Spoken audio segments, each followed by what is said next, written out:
Welcome, everyone. I'm Steve Farrell, the Worldwide Executive Director for Humanities Team, and I'm super excited to be here with you for this 90-minute program. It's called Your Remarkably Flexible Brain, Using Neuroplasticity to Promote Psychological Healing. This is a free online video event with mind-body expert, New York Times bestselling author Joan Borysenko. Note that this is a 90-minute program and it includes a 30-minute live Q&A with me at the end. So be sure to make note of questions that you want to bring to me in that last 30-minute segment. This program is part of our special webinar series called The Keys to Healing Trauma, accessing your capacity to transcend personal and intergenerational traumas. That also features a free online event with Thomas Hubel. Thanks so much for joining us, and we've got a really powerful program in store for you. As we get started, I'm going to give Joan a proper introduction. Joan Borysenko is a distinguished integrative medicine pioneer and a world-renowned expert in the mind-body connection. Her work has been foundational in an international healthcare revolution that recognizes the role of meaning and the spiritual dimensions of life as an integral part of health and healing.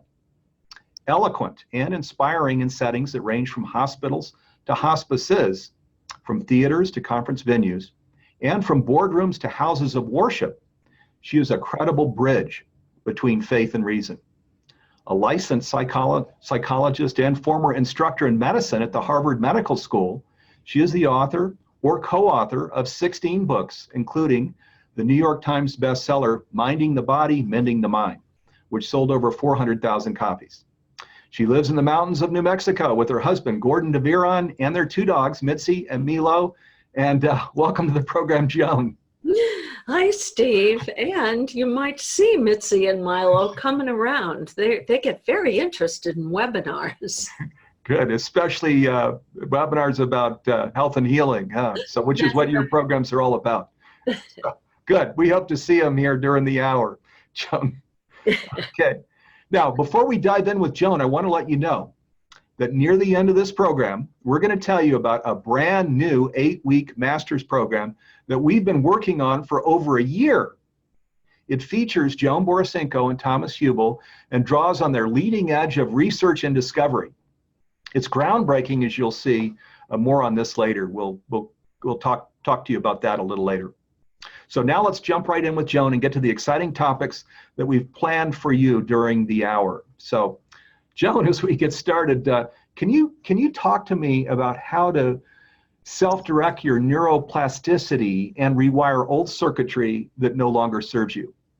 I sure can, because it's one of my favorite topics. And before I really dive into it, I want to give you a little bit of history, because when I was studying neuroscience in medical school, we didn't know that the brain could rewire itself. We actually thought that all the neurons you were born with, that was it. That's all you got. And that they were pruned away, both with experience and with age. So it's really only in the last 15 or 20 years that we've learned some really exciting things, like the fact that the brain in different areas can actually grow new neurons. And not only that, the neurons you have got axons and dendrites, connecting cables. And those connecting cables can grow and connect to new neurons. And also the myelin sheath around the axons connecting cables can get thicker, which means that impulses can travel faster. And so what happens is we're able to not only create new circuits in our brain, but also actually minimize or even eliminate old circuits. So that really means we're not stuck in the past, and we can actually have a hand in creating a future that's different from our past. And I think that's amazingly exciting.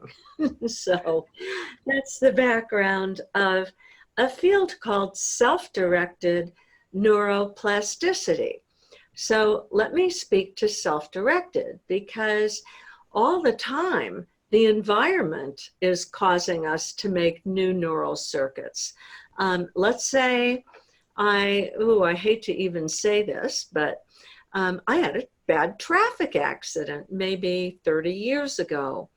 And what happened from that traumatic experience is that created new neural circuits in me. And for many years, I was really afraid to drive. And I have used self-directed neuroplasticity, things that I've been able to do myself that we'll talk about, to help really sweep away that old trauma neural circuit and replace it with neural circuits that are able to, like, wow, I can merge, I can change lanes again. That's maybe a small way of explanation, but believe me, not if you're a passenger in the car with me. It's a great example.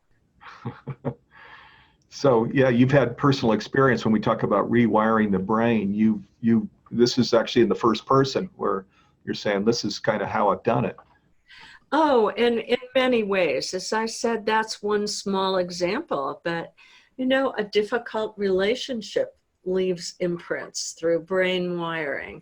And when you go into your next relationship, you don't want to transfer what happened with that person and then what happened with your parents before that person. We want to be able to be awake and present in the moment, Steve. And self-directed neuroplasticity really helps us do that. And I'm happy to jump into some of the details of it. But first, I want to give thanks to some of the giants in this field, because we're talking about it today because we're standing on the shoulders of some incredible people. People like Rick Hansen, who, for example, wrote a book called Buddha's Brain, wrote a book called Resilient. Dan Siegel, who is a child psychiatrist who talked a lot about it. And in the fields of trauma, Peter Levine and Bessel van der Kolk. And anybody who's interested in learning more about trauma is going to come across these fantastic people. So I want to say I'm grateful because they've all been part of my education. Absolutely, yeah. And there's when we talk about healing trauma and neuroplasticity, there's a lot of research. There's a lot here, isn't there? This is yes, it's a lot there. And Steve, I braid together 3 strands in my life, and of course in all my talks, and that is I'm a scientist by training. I've got a doctorate and a couple of postdoctoral fellowships in cell biology, psychoneuroimmunology, mind-body things. I'm also a psychologist, and also my whole life has been about waking up and studying the spiritual traditions of the ages. And for me, the coming together of modern neuroscience and ancient wisdom is the most exciting thing. And I realize I've left out one of my great teachers, who is His Holiness, the Dalai Lama.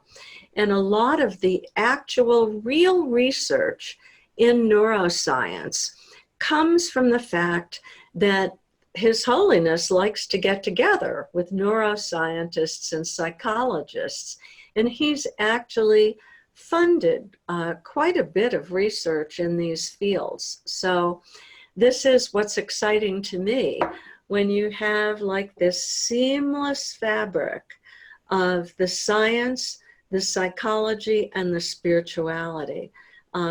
It's both grounded and infinitely expansive. Yes, it is. And boy, talking about just standing on some solid ground where you bring all of those disciplines together, as that it's only in the last, I don't know whether I should call it a decade or whatever, but that medical science and cutting edge research and spirituality all are coming together in Yeah. a common thread to address, in this case, trauma. Yes, and it's so exciting, isn't it? Because trauma is, it's the way that I like to think of it is it's on the earth plane, one of the things that focuses our attention. And anything that focuses our attention has a good and a bad side. When you're focused on trauma, but you don't know how to work with it, it causes no end of suffering, anxiety, depression, rumination, and really trauma, you could say, is the inability to be present. And then when you think about recovering from trauma, you're recovering the ability to be present and rewiring your nervous system. And in the process, you wake up. And that's really the potential gift of trauma. And that's why I'm so excited about this series, that we know so many more things than we used to, that all of these things make a synthesis that can free tremendous numbers of people.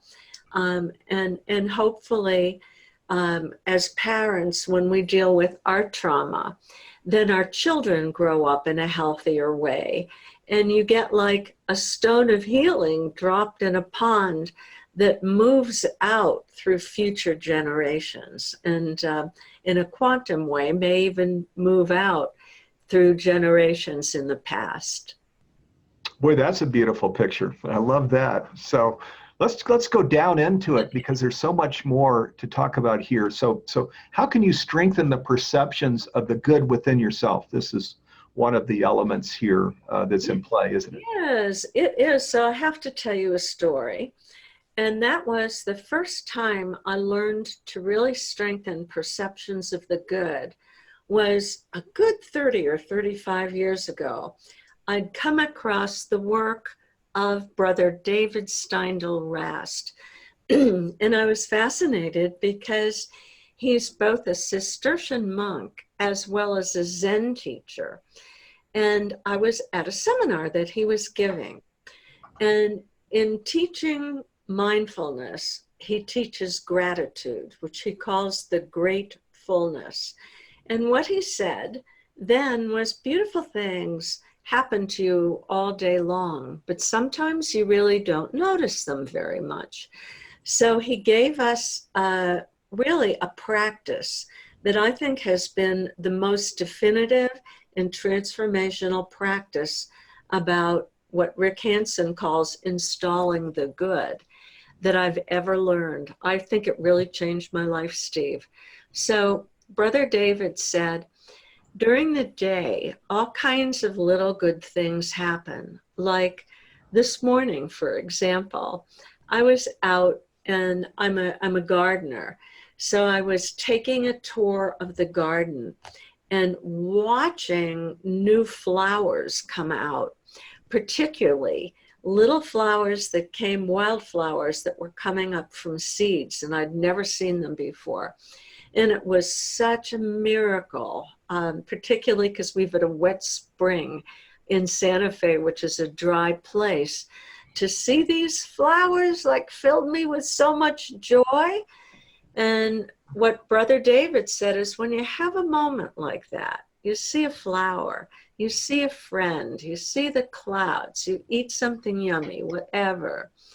That night before you go to bed, he said, rerun everything you felt, the actual felt sense, the sensations in your body, the emotions that came up.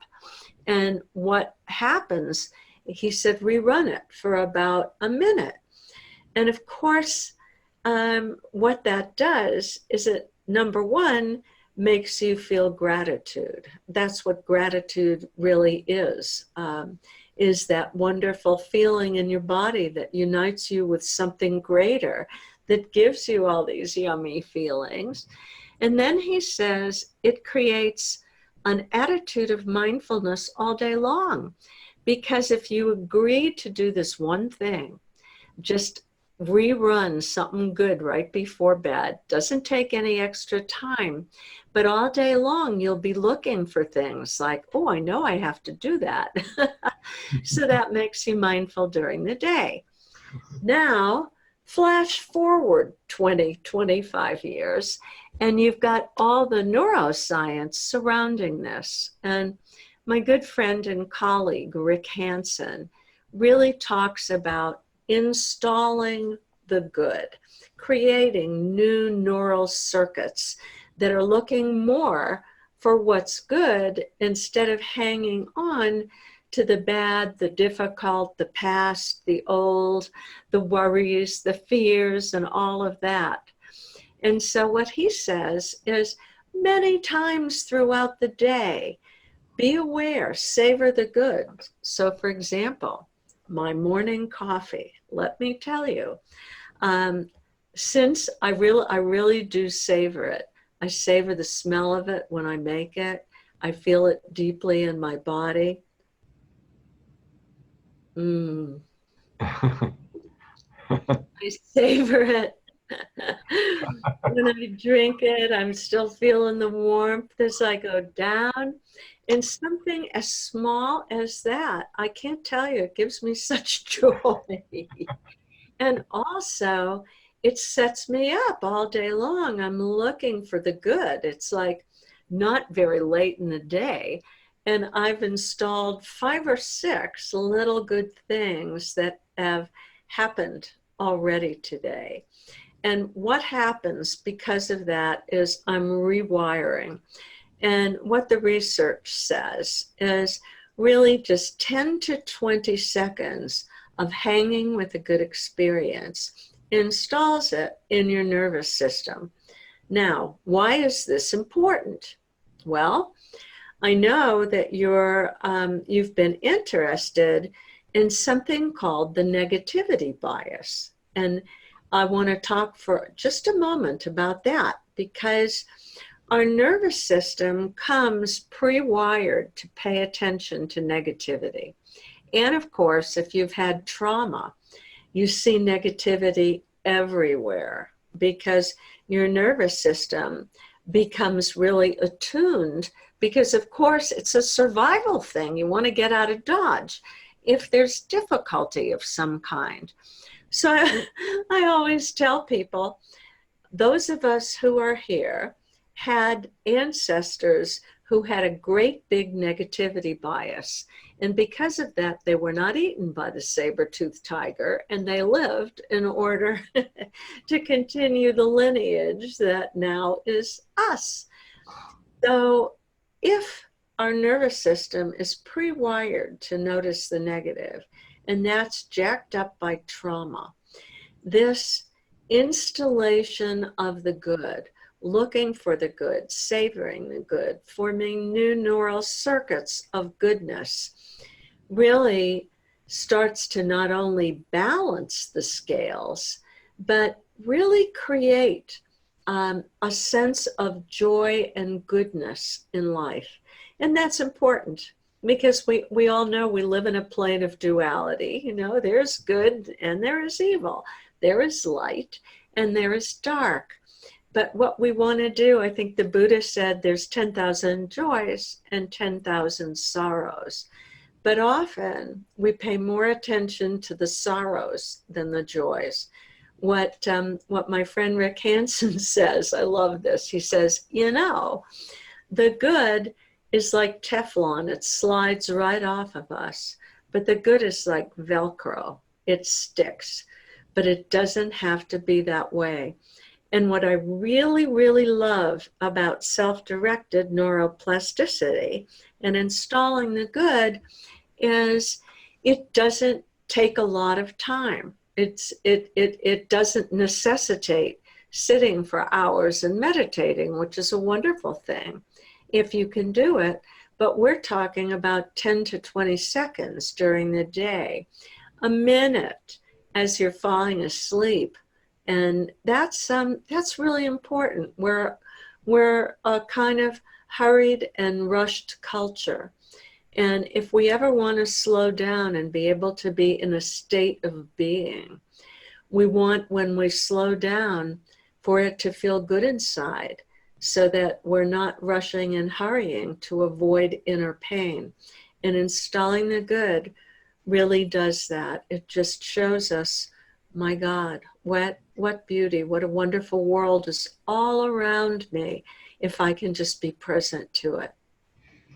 Absolutely. Boy, love it, Joan. And so let me just go now down into something very related. So, how about strengthening the perceptions of the good within other people and the world around us?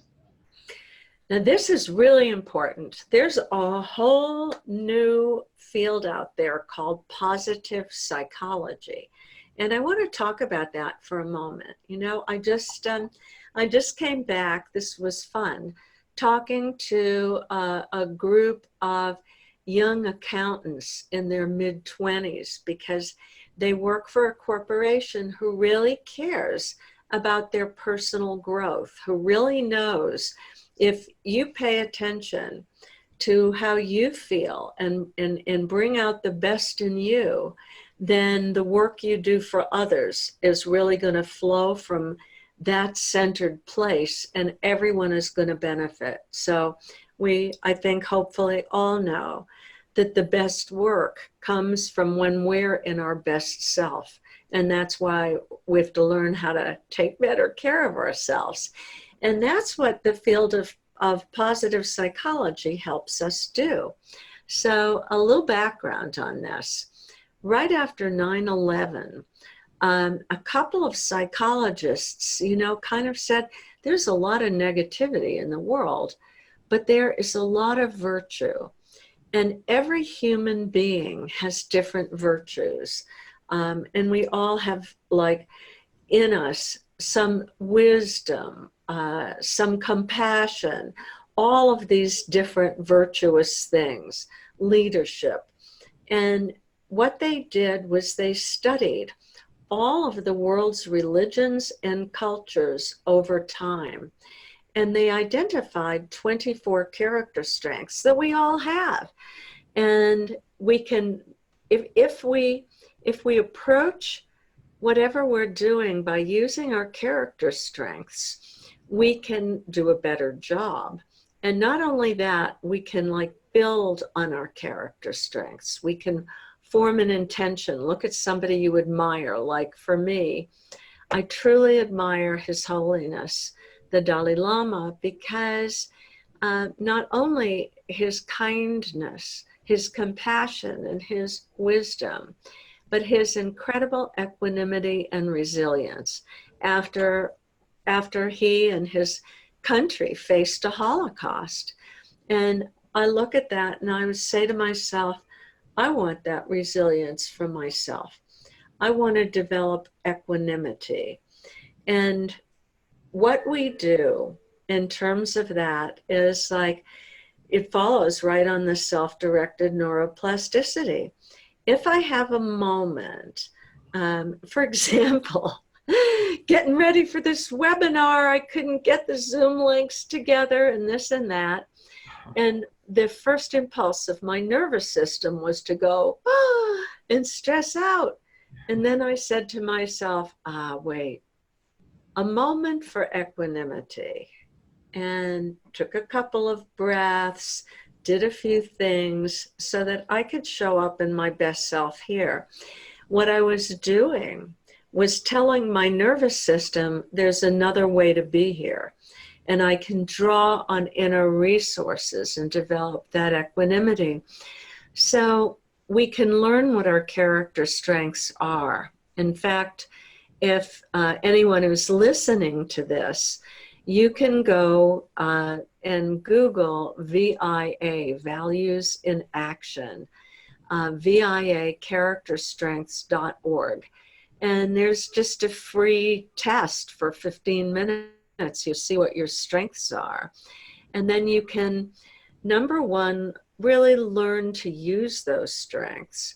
You can broaden, develop new strengths. And here's the coolest thing, Steve. I love this.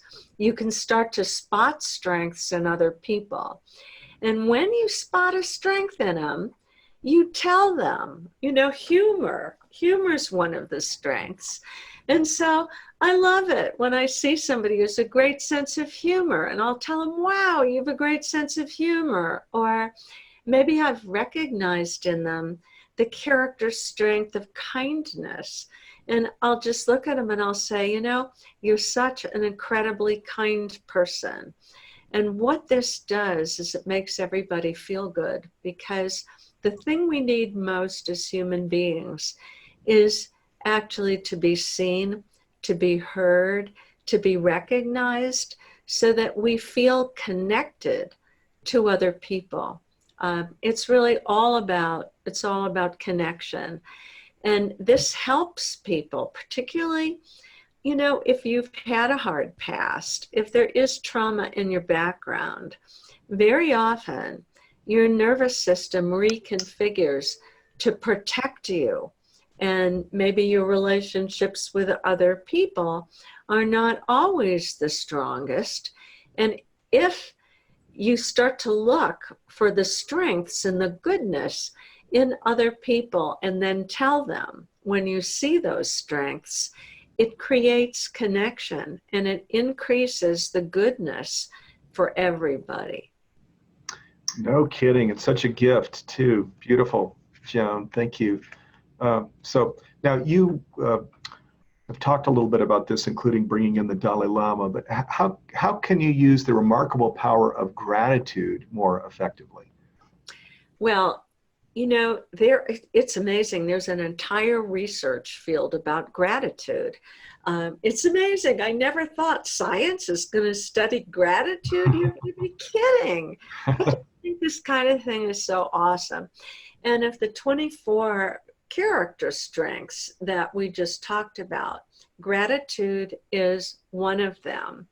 And also, it turns out when psychologists do the research, if you develop gratitude, it's the character strength with the most related to well-being. So if there's one major strength to start developing, it's gratitude. And of course, there's a lot of ways to do it.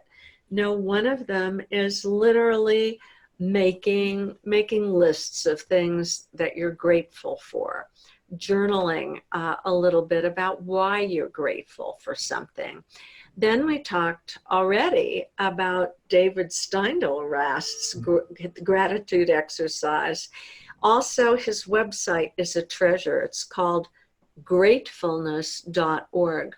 He calls gratitude the gratefulness because you feel so contented. Your heart is filled. It feels like, I have goodness running over when I feel grateful for something.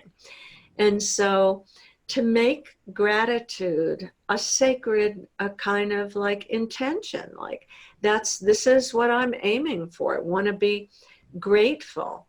Just like right now, I'm working on equanimity. For many years, and I'm still working on gratitude all the time. And gratitude is highly related to the feeling of awe, which is, I don't know, that's like a world-stopping thing. That's like gratitude on steroids. It puts you in a connection. That's one of the reasons why I live in Santa Fe. The quality of the light at the magic time of sunset and sunrise, when our beautiful red earth, our mountains, they're like luminous from within. And if I'm driving, I usually have to pull over because I start to tear up. It's so great. And from a mind-body perspective, this is like literally not only medicine for the soul, but medicine for the body. It has tremendous effects on your immune system, on the balance of your hormones, on your cardiovascular system, you name it. Gratefulness and awe are so important because these are experiences of deep connection. These are the experiences that bring us into a sense of unity, whether we recognize that, consciously or not, we recognize it in an embodied way. That's why these kinds of emotions, like gratitude, like awe, like love, these are healing emotions. Healing comes from the old Anglo-Saxon word halen, which means wholeness. It's like being part of that wholeness. And gratitude is just, it's the easiest way to get into that feeling of wholeness or oneness. Yes, and I love this thing that you brought in from David Steindl-Rast, where gratefulness, and then this exercise before we go to sleep at night, rerunning Yes. these felt experiences of beauty, of things that we were incredibly grateful for during the day. That's a beautiful little exercise there, isn't it? Well, it is because it's so simple. You know, it's like, I think so many of us, we know a lot of exercises and things that we'd like to do. We know what it is that we would really like to eat. We're not always successful at all of these. And sometimes it's just hard to get them all in. But this is so easy. You're lying in bed anyhow. You know, it sure beats rerunning your anxieties or going through your to-do list. Right. Absolutely, for sure. I love that. So, and I know now there's as well powerful rituals that you recommend immediately after waking up, Joan. What are those? Well, you know, there's a variety of ways that people can wake up in a way that reminds them of their best self, of the oneness, of the beauty of the day, of the mystery. And of course, it's going to vary from person to person. Um, the most fun ritual, I have to say, I always teach it at my retreats and workshops. I learned from my friend Loretta LaRoche, who is a humorist. And Loretta has done 8 PBS specials, but she always says, look, when you wake up in the morning, instead of like thinking, what am I going to do with this day? Or like, oh my God, I have all these things to do. Am I going to get them done? She said, if you're lucky enough to have somebody in bed next to you, you can do it with them, or you can do it in the mirror yourself, or gosh, I could do it with one of my poodles to just look at that person and go, ta-da, I'm back. And I love that because it's such a great gratitude exercise. You're back. You know, why take this for granted? You're back for another day of life. And in many of the ancient traditions, there are morning prayers, and that's really what they are.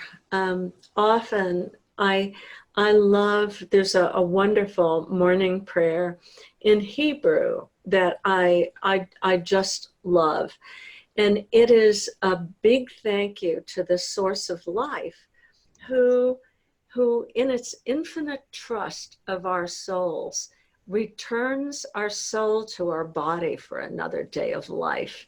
And that is like so cool.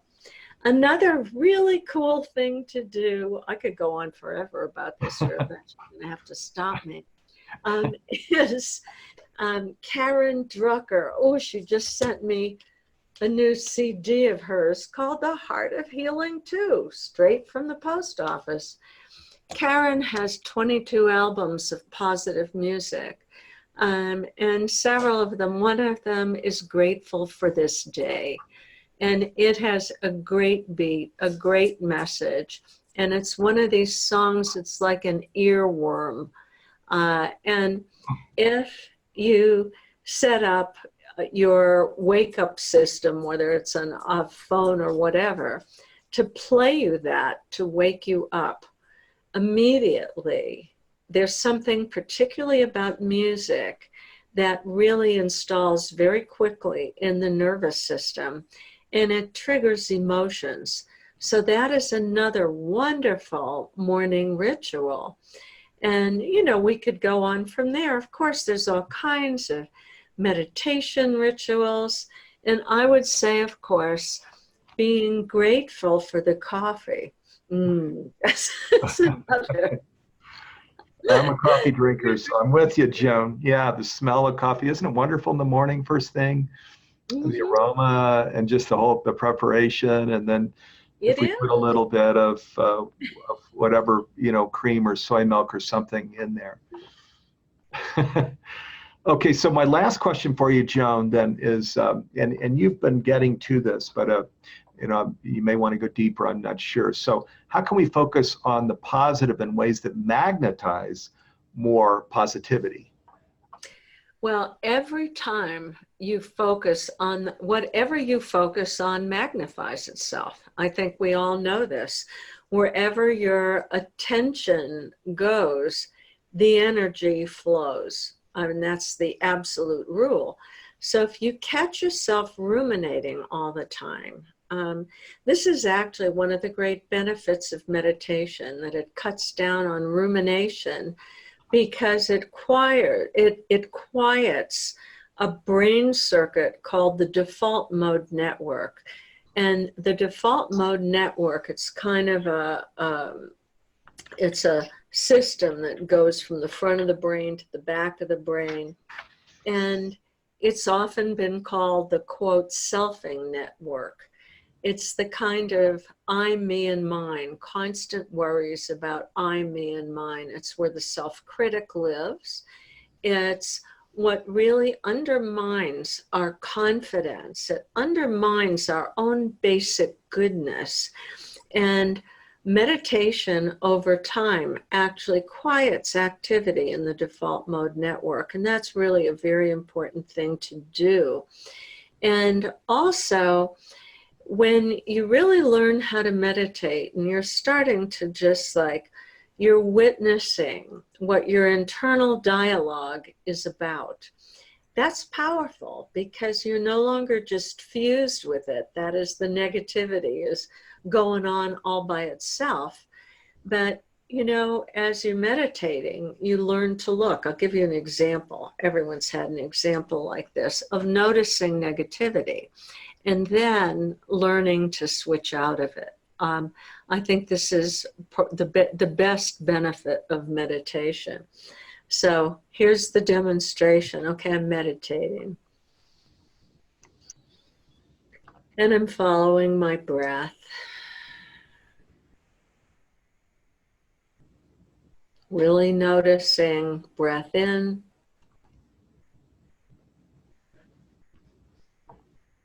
and out.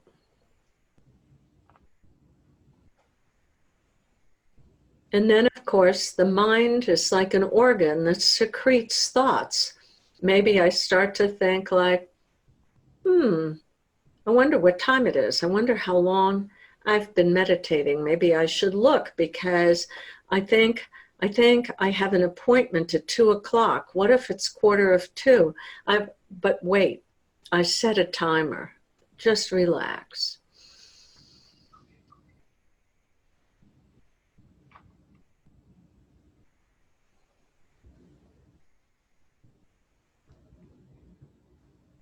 My pants feel tight. How come my pants feel tight? Why am I possibly gaining weight? I'm on a keto diet. You were supposed to lose weight. I wonder if it's going to affect my blood lipids, and I'm not losing any weight. I wonder if I'm doing something wrong. But wait, I'm supposed to be meditating.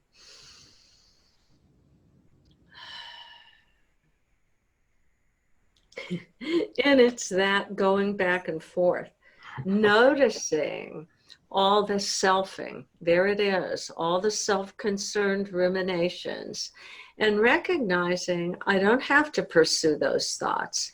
I can notice them. I can choose to come back to my center. And as we strengthen that awareness, what happens is we ruminate less, and we drop more and more into that center of goodness that's there within every single person. There's an old It's an old saying by, his name is Jerry Jampolsky. He's a child psychiatrist, an elderly statesman at this point. And Jerry says, within every person, there is a light, but there's also a lampshade. And as we recognize, oh, there's my lampshade, I just ran into it. It's wonderful because we can let go and come back to that center in us, that when we're there, there's a natural sense of peace, of compassion, of joy, of kindness, of love. All of those things are not things that we need to acquire, because those are actually our own true nature. And when you stop the default mode network from ruminating, that light within you will just shine. And that's one of those places, Steve, I'll stop on this point, where ancient wisdom and modern science and psychology really come together as one. Because this is what the ancients told us in meditation. You know, you look at some of the Hindu scriptures. I love this piece of it, which says that essential self, that true nature within you, is eternal, immortal, and ancient. It can't be cut by a rock, cut by a knife, crushed by a rock, burned by a fire. It is the indestructible essence of who you are. And I think it sometimes brings people to tears to think, oh my God, it's all already in me. It is, it's all already in me. And these practices are meant to really just clear away that lampshade so that the light can shine. And of course, what trauma does is it really makes that lampshade very opaque. But on the other hand, its gift, as I keep coming back to, is that it hurts so much. It really makes you do the work to come back into that true nature. And that's the place where the joy and the love and the goodness is there eternally for all of us. And so thank you for letting me share that. Oh gosh, Joan, beautiful. Yeah, to come into, as we started talking about trauma, and now we come over to the other side where you bring in the natural light that we are, you know, and where we remove the lampshade and really live in the fruit of conscious living. So and in oneness, which of course is what the humanities team is all about. That we are all one with the divine. That we're actually emanations of the one, which we call the divine or one mind. Right on. Yeah. So beautiful, Joan. Thank you. And I just want to share too. There's a lot to unpack here because we covered quite a lot of ground.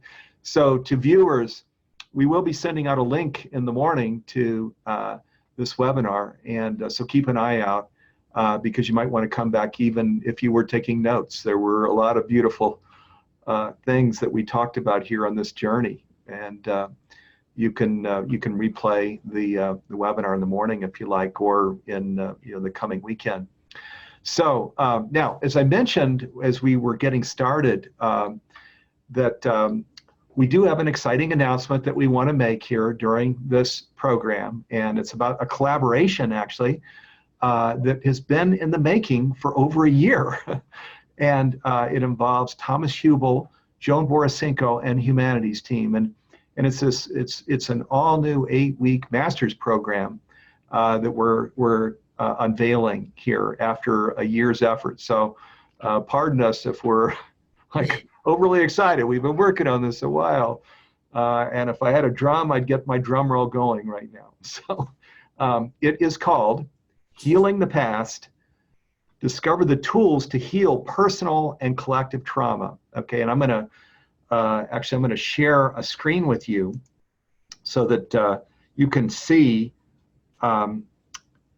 this program page that we've created. Okay, here it is. So Do you hear the drum roll? Okay.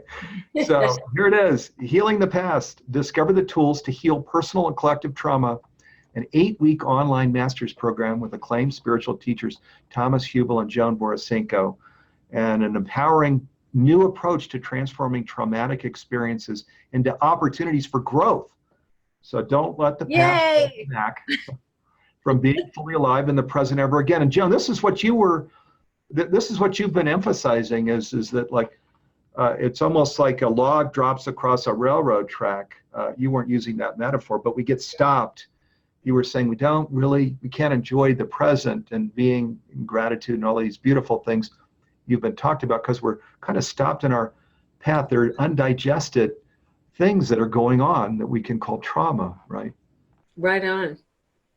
And the thing is now for me, I wanted to, as we started working on this program, I wanted to think in terms of, well, I know people that have had trauma, because I know people, for example, some young women that had sexual things happen that they didn't want to have happen when they were younger, and other, deaths, early deaths and things. And I wanted to just say, look out at other people until I sat with this and realized, wow, I have my own traumas here. For example, I have a sister. There were 7 siblings in my family, and the sister that was next in line after me, she died an early death. And there were lots of things that I experienced as I was working that through.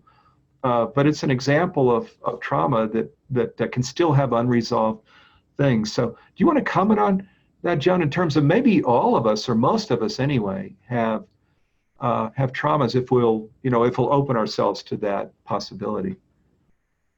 Well, we do. And, one of the things that Bessel van der Kolk, a psychiatrist who really, I'd say one of the world's great experts on trauma, one of the things that he tells us is that something that really traumatizes us, we get stuck in trauma time. And it's hard, something comes up, it brings up the trauma, and suddenly it's like you're right there again. Right there again, you're the child whose sister has died, and you're not even conscious that that's what you're experiencing. But the emotions from back then get overlaid on what's happening now. And all of a sudden, you're responding to things from a place that's very, very old and very, very maybe young in you. You're not in your best self, because the part of the brain, as Bessel says, that looks at time and that generally would tell us that was then, this is now, is offline. And so how do we bring that together so that we're able to witness and to say, oh, these feelings I'm having in my body, this felt sense, why is this happening now?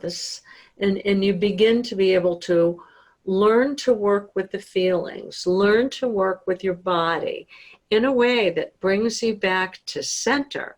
And what's really fascinating to me is sometimes trauma came before you had words for it. But your body knows, but your mind and words don't know. And you don't even have to know what the source of a trauma is in terms of memory or verbally when you're just working with it from an embodied point of view. And that's a great deal of where the field of trauma is beginning to enrich itself, is understanding how to work with the body. So I'm going to scroll down now to this. Joan and I are not going to try and read you this whole page, so we wouldn't be doing you a service. And candidly, there's not enough time. So, we're just going to scroll it, but we invite you to save the link, come back, and really spend quality time with the page in your meditation and your spiritual experience. Really scroll it, read it carefully, because there's a lot of really important information here, a lot of wisdom. And one of the things that people over this year kept coming back to us to share was, oh my gosh, now at this decision point moment, or, with this existential crisis, right? All these words that we could put to what's going on in the world, that this is really an important time to bring a Healing the Past program out, because there's so much unresolved, there's so many unresolved things that are going on in our lives. So we think that we're really focusing on something that's important. And by the way, we're a nonprofit. We're the Humanities Team is the only nonprofit in the transformational education space. So we have no shareholders. We're not trying to create the most revenue or profit. That's not our objective. Our objective is to aim at, okay, what are the big challenges here? What are the areas where we can reach an impact that can contribute to this journey into conscious evolution and creating flourishing homes and flourishing communities, a flourishing world. So that's why we've treaded in this direction here. Now, Joan, we're going to come up on here. Again, I'm just scrolling past a lot that you're going to want to come back and read. Thomas is including all of the things that you get out of the program here, with the check marks and stuff. Again, I'm not going to try and read these. And Thomas's 8 modules, which take a look at the other program that I do with Thomas, where he talks about his 8 modules. I'm going to scroll down now because I'm with Joan to her 8 modules, and we don't need to read these here, Joan, but I know you were quite excited as you were developing the concepts, the themes, the plans for your 8 modules. Are there things that you want to share here? Yes, particularly there's a module which really is about changing your story, because I think all of us, I know all of us have a central story. And if you've been traumatized, usually that central story has got elements of trauma in it, and things from the past and negativity. And it's possible to learn how to change your story. That's a lot of the work that I do right now, is what it is to retell your story from a conscious perspective, what it is to forgive the past and yourself, and start from a different point, start to collect what are the strengths that I developed from this experience, instead of focusing on the losses. I mean, we all have to grieve the losses, but from then we need to go forward and say, well, where did it bring me to? What are the lessons that I've learned here? So many of the modules, they all have tools associated with them. That's very important to me, that in all 8 modules, there are simple things that you can learn to do.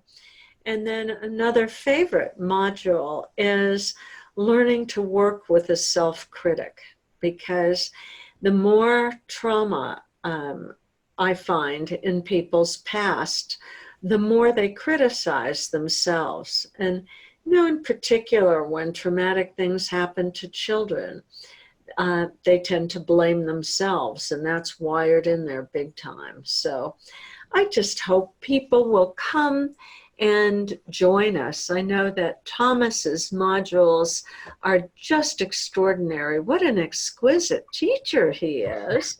And then my modules are, well, they're all who I am. They are really a combination of science, neuroscience, psychology, and of course, spirituality, that synthesis. And Steve, I think Thomas and I really are so complementary to each other in our approaches and what people will be learning. Yes, you are. We are so excited, and have been for a year, as we've been planning this with you, because you all are really, I'll even go so far as to say, the most esteemed people working in this area of trauma, and to bring you together, where you, as I mentioned in your bio, you were a teacher at Harvard Medical School, and Thomas is, of course, based in over in Europe. I think he splits his time between Germany and Israel, and you both are coming at it in quite different ways. But there's a beautiful synergy So the 8 modules here for Joan: the child within, calm and open, retrain your brain, quiet the self-critic, transgenerational healing, the power of story, positive psychology, relational intelligence. Now, let me just get into how this whole 8-week program works, because there are 16 modules. It's 8 weeks. So what we do is we release 2 of these modules each week, and so the first 4 weeks is Thomas with 2 of his modules each week, and during his 4 weeks he is coming in twice to do live mentoring, and then when Joan's program starts for her 4 weeks, we're releasing 2 of her modules each week, and she comes in twice to do the live mentoring. And so this is the first time that we've done a program where they're each coming in twice to do live mentoring. Candidly, in our surveys, as we talk to people that go through our transformational education programs, one of the things that is most talked about, that's most appreciated, is the live mentoring, where they have the opportunity to come on camera. Right now, we're using something called Zoom Webinar, so you can see Joan and me. We can't see you. In the mentoring, we're in Zoom program. So now you're coming on screen. Joan is looking at you as you're saying, "Gee, Joan, I don't get this," or "I want to comment on this," or so there's some live exchange back and forth. So there are 2 one-hour programs with Joan during this, and 2 one-hour programs with Thomas. And these are live programs. So we encourage you not to be shy and bring the thoughts and questions that you have about these really powerful modules in. Now, there are other things. There's this a private Facebook community, so there's a lot of discussion between people in the program, MP3 audios.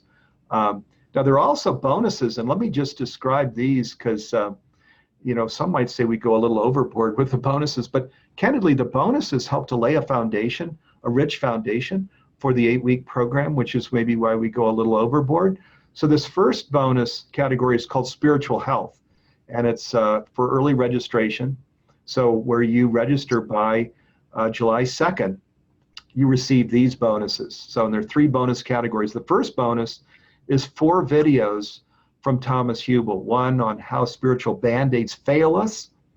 2, the nervous system is the messenger of the law. Then how to listen to our inner guidance. And the 4th one, staying centered in a tech-driven world. The second bonus then is a 60-minute audio seminar with Joan Borysenko, where she's talking about the role of meaning and spirituality as an integral part of health and healing. And then the third bonus here is a 30-minute video with Thomas Hubel, where he's talking about escaping the gravity of our karmic conditioning and get free of habitual patterns that keep us from being fully present. So, by the way, I wanted to say, when we were announcing this, we're really proud of this price. Again, we're a nonprofit humanities team.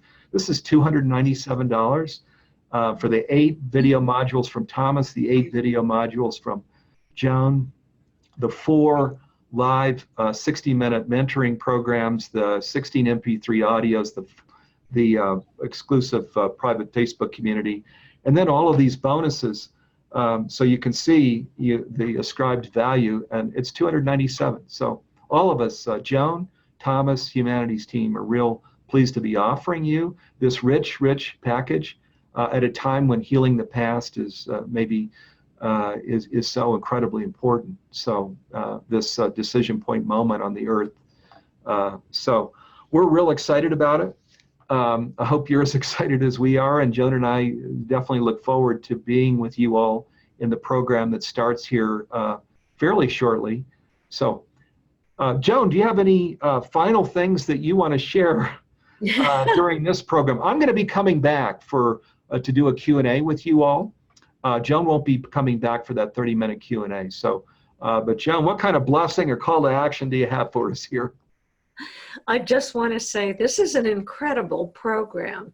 I've been part of many trauma programs. I've listened to many of them, but I've never seen one like this, which really melds the psychological, the emotional, the physical, and the spiritual. So I would really say it's a totally unique program.